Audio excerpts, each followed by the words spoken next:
Beloved, welcome back to episode 4, where I'm attempting to build the ultimate timber frame woodshed. Rather than being a tutorial, this is probably going to be a cautionary tale of what not to do. I have set my first form. Whether or not this is the way it should be done, well, you be the judge of that. I'll show you what I did. There's still time in the comments to straighten me out or give me a better way. The die is not entirely cast, but I'll show you what I built and kind of what I'm thinking. Since last time we were together, I've got all 8 footings dug on the south side and on the north. Now the outside corner posts are going to be full dimension 6x6 timbers, which we're going to be picking up hopefully at the sawmill soon, with 4x4s in the middle. This is the first form that I formed up, so let's go over what I got going on. I built the form out of 2x12, which is actually 11.5. And this is going to be the pier. What I'm hoping to have, because I think it looks clean and nice, are 8 clean concrete piers that just stick out of the ground. And the big timbers will be sitting right on top of those. This pier is an 8x8. There'll be a 6x6 post on it tied in with a bracket. Now I'm going to do this in 2 pours because I'm not a concrete guy. And our shout out to Concrete Pro. I didn't realize how much effort and skill goes into laying this stuff out. It's a lot of figuring. It is certainly not easy work, but I have everything level and perfect. So what we're gonna do is we're gonna pour the concrete in all the way up to the bottom of these, let it cure, and we'll set our rebars in, let it cure, and when that sets up, then we'll pour our top section on top of that and finish our piers and put our J-bolts in. Let's build a form together. These are 2x12s, these are cut at 8, these are cut at 13. The reason why I went with the 2x12s is because I'll probably reuse these. I have other projects in mind and I will do a similar foundation so we can take these apart and repurpose them. So the bad thing about it, which I kind of wish I would have went with plywood, is look at all the curve in it. That's the way that it is, but we'll just have to deal with it.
And so this is something.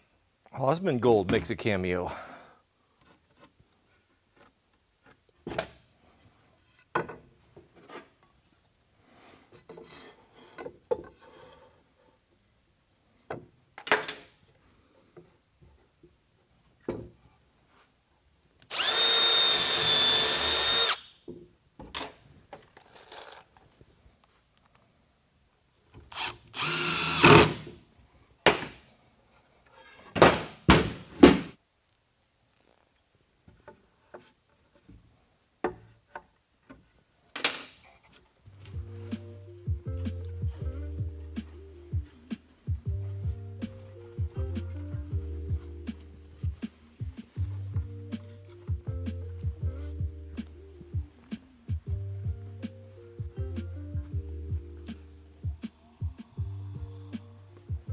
The southeast corner is our highest point, so I leveled this. This will be 4 inches above grade, so at minimum that concrete column will stick up 4 inches above grade. Now that will keep water, moisture from getting up into the posts, and it will look nice. This post down here, maybe 5 or 6 inches. It'll be a little bit higher, so we'll level to this. So I double check these 4 corners. I already know it's perfect. And so that will be our benchmark that will set all of the other forms to. just for fun, let's see how far off we are here. And gentlemen, don't be hating. I don't know if this is the best way to do it. I didn't know how else to do it. We also have to remember that the string line is the actual corner of our building, and these piers are an inch bigger on each side. So we have to mark out 1 inch. The plumb bob will tell us if we need to enlarge our hole a little bit. So I'm measuring from the outside, and this line right here, that's where the actual post needs to be. So if this touches, what that tells us is that we need to come this way just a little bit.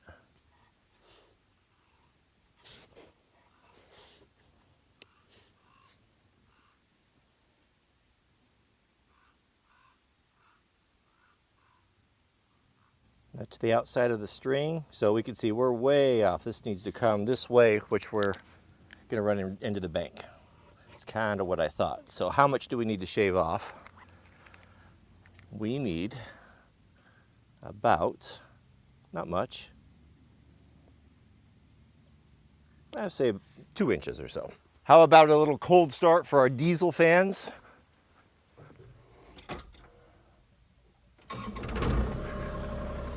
Had a guy that wrote a novel in the comment section.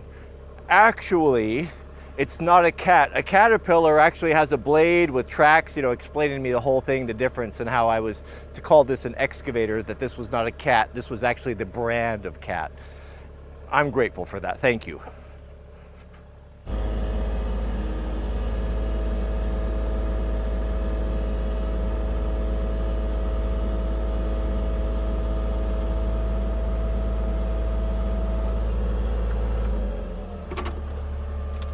What did we say, 2 inches off here?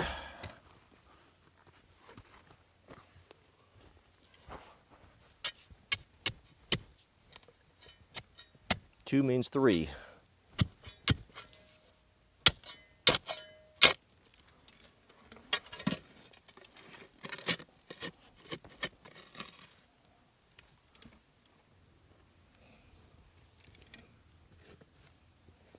All right, gentlemen, I'll bet that will fit now. Let's try it on for size.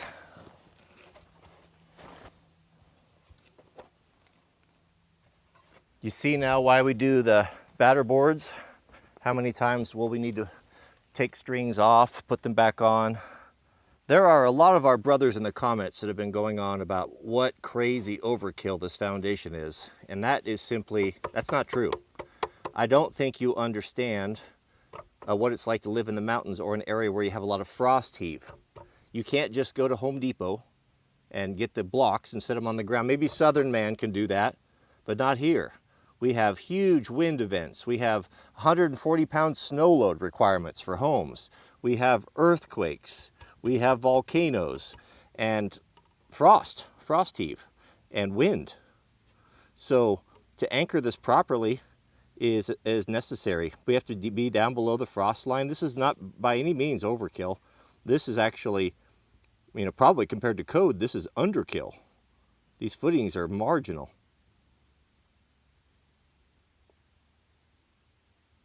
Oh, that looks really good, gentlemen.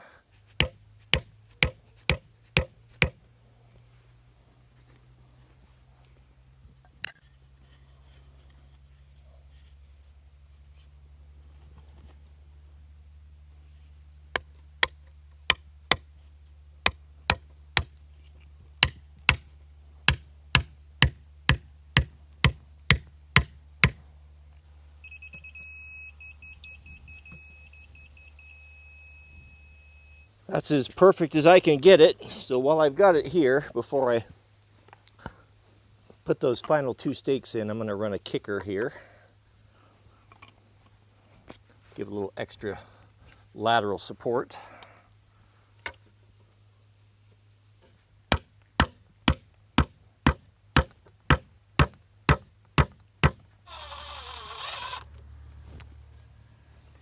Now it's staked this way and this way. So it's pretty rigid. Now all we have to do is level this and check our grade, And I think we got it.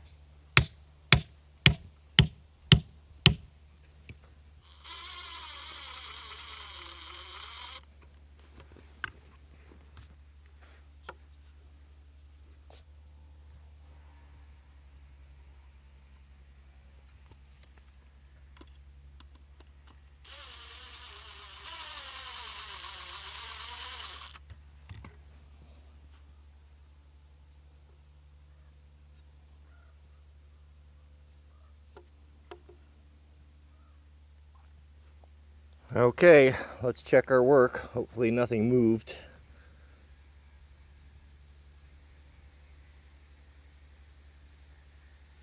Perfect.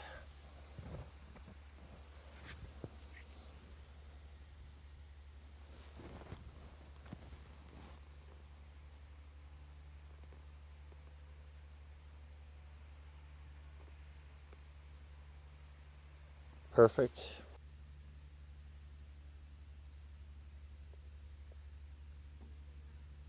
Now for the final check, gentlemen. I'm nervous. The laser doesn't lie.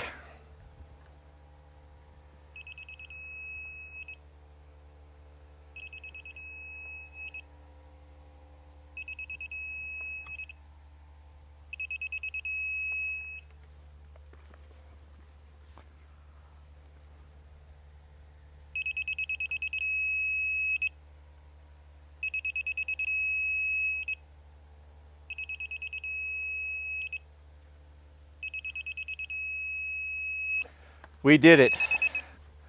Success. Well, 2 of 6 are done. Now, regarding this rebar, I think many of you guys who know what you're doing are telling me that I might be overthinking it, and I agree with you. I was told that I don't need a lot of rebar in this because the force is primarily going to be straight down, but I would like to have some bar from the footings up into the columns. I think that would be a good idea. I think the simplest and best route would be, and I do very much want to hear back from those of you who do concrete, is if we just took 2 pieces and jade them, and when we poured the footings, just put them down in there, ran them up, we got 2 bar running up within 2 inches of the top of the pier. Would that be enough? We could even do 3 or 4. I don't know that we need to have a cage or anything. If you think that that's going to be enough for this small 900 square foot or 1,000 square foot shed roof, that would make things a whole lot easier, and I'm inclined to do that.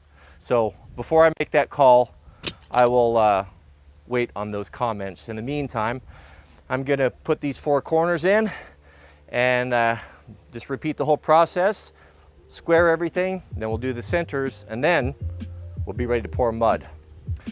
Thanks for watching. May God bless you and your families. Please keep us in your prayers, and we'll see you guys on the next video.